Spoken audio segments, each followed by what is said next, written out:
Hello wonderful people! One of the things that I and most people adore in the Soulsborne series is the boss fights. It's one of the foundations and pillars of the series. The fights are frantic, hectic, and super intense, making it even more rewarding when you finally prevail and emerge victorious. In this video, we are going to look at two distinct bosses: the final boss of Dark Souls 3, Soul of Cinder, and the final boss of Bloodborne, Gehrman, the first hunter. These two are some of the most memorable fights in the series, and in this video, I'm going to try to determine which boss is better overall.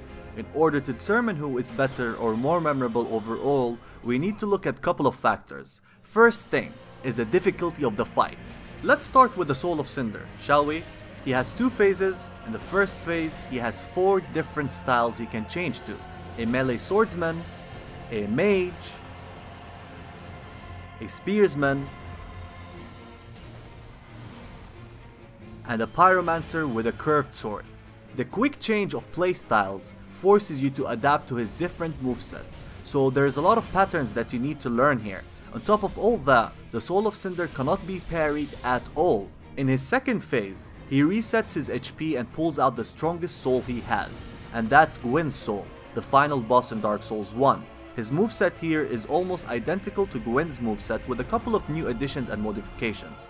Also, he becomes more aggressive, and in general, he inflicts more damage in this phase. But thankfully, he sticks to one style in this phase, so learning his patterns here is much easier. Now let's look at Gehrman in Bloodborne. Gehrman is a hunter, same as you. He is super agile and his attacks are extremely quick, and you have little time to react to them. Also, his moveset forces you to dodge perfectly, as his attacks cover huge distances, so you must learn to dodge in the right direction relative to his attacks. The damage he inflicts is crushingly high, especially if he punishes your dodges. Moreover, he has 3 phases. Each phase gives him additional attacks, and as the phases progress, he becomes more agile. The only thing that significantly drops the difficulty of this fight is that Gehrman can be parried. Therefore, cheesing him can be quite easy, which is unfortunate. So when it comes to the difficulty category, I would say the Soul of Cinder is more difficult.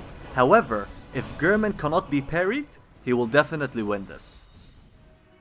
Let's move on and look at the setting of the fights. This is a hard one, since both of the areas that you fight these bosses in are beautiful in their own ways. And of course, this is a subjective matter, but for me, I love Gehrman's area more.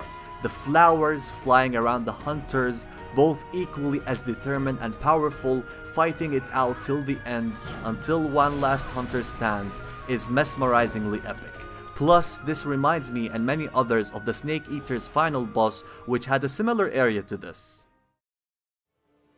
The third thing we will be looking at is the music in these two fights, and I think this is one of the most underrated aspects of the Soulsborne games.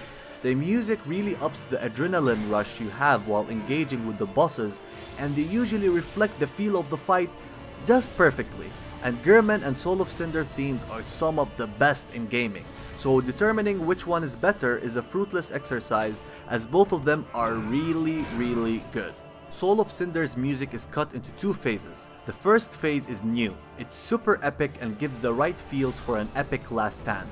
In the second phase, it slowly changes to Dark Souls 1's final boss, Gwyn, the Lord of Cinder's theme.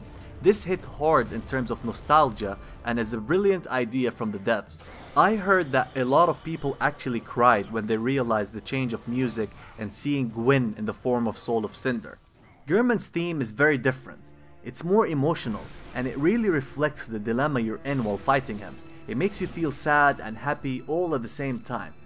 This has to be one of my top favorites in the series. It just reflects this fight perfectly, and it will leave you in awe after you're done with it.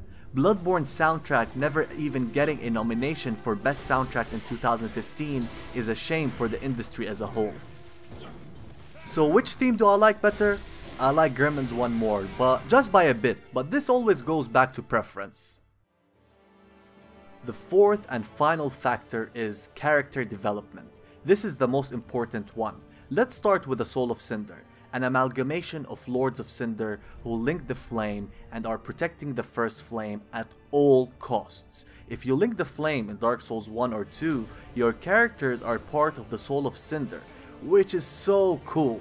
That's why, by the way, he mimics Gwyn in the second phase, since he is the first to link the flame, and probably it's the strongest soul in the possession of Soul of Cinder. This is an epic and deserving end for Dark Souls 3, and it's cool and all that.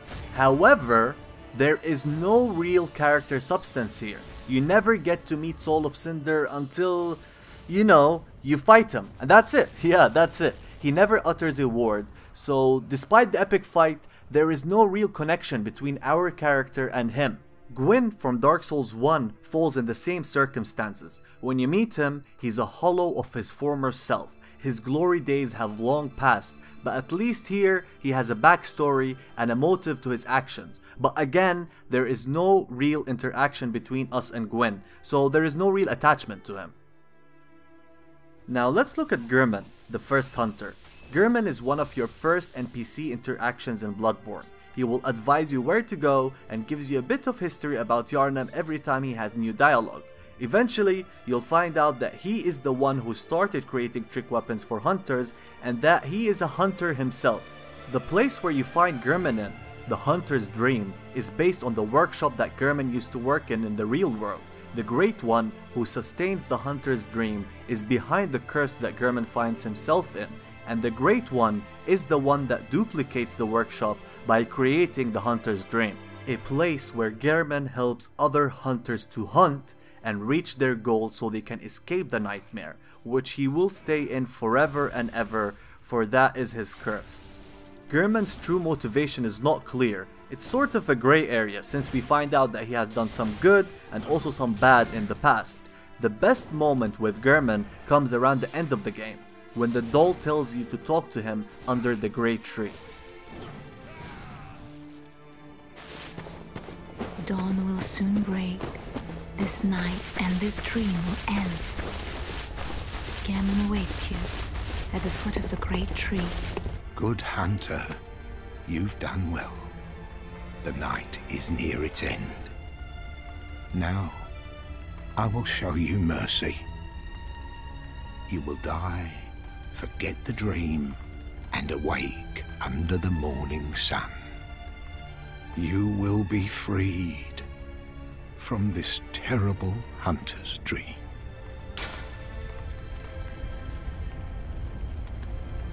Farewell, my keen hunter. Fear the blood.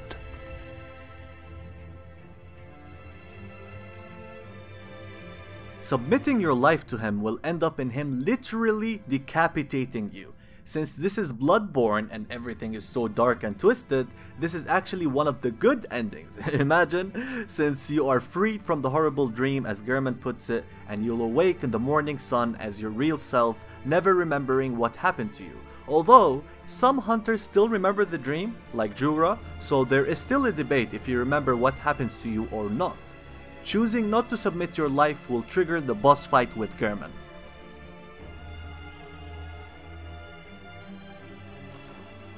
In your first playthrough, you'll have no idea that you'll ever fight Gehrman. And here, ladies and gentlemen, is what makes Gehrman the most special final boss for me in the whole series. He is someone you know, and not just that, you'll think of him as a mentor all that time you've been wandering in Yharnam. Therefore, he is the first final boss in the series that you actually get to know, which makes this fight way more impactful and emotional compared to other final bosses in the series. What makes it even more epic and memorable is that Gehrman stays your mentor until the end, even though you'll think he becomes a bad guy once he fights you. Although it seems he is very keen in fighting you, he is actually helping you escape the horrible dream, even if it means you will stay trapped here forever. Beating him without using any 1/3 of an umbilical cord results in you taking his place. You become the Great One's surrogate, bound on a wheelchair with only one leg, cursed forever to help and advise hunters. Gehrman knew all of this and did his best to prevent it so you won't be trapped like him. It's such a poetic act from Gehrman. but to be clear, we never know if his actions are controlled by the Great One or not, so this theory is not 100% fact, but it was definitely very memorable for me, and the music really reflects that struggle within Gehrman perfectly. And that's why, ladies and gentlemen, Gehrman is the most badass final boss in the series. Now of course this is my opinion, but I would really love to know yours. Let me know which final boss you prefer in the series. Of course, if you enjoyed the video, please don't forget to like and subscribe. Merry Christmas everyone, I hope you enjoy your holiday. See you in my next video. Farewell.